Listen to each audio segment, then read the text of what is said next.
Some of your best Zazzle listings might already be invisible, and you'd never know just by checking your store. Zazzle automatically hides products that haven't sold, been viewed, or been edited in about 15 months. Newer product types can trigger even sooner. It's not a penalty.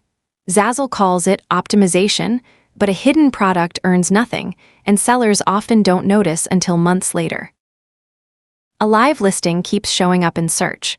A hidden one drops out completely, same design, zero visibility. Before you republish, don't just flip it back on. Refresh the title, description, and tags first. An unchanged relisting can just go quiet again. Content Optimizer Pro generates a fresh title, description, and structured tag suggestions from your existing listing. You review everything before it goes live. Content Optimizer Pro, start free.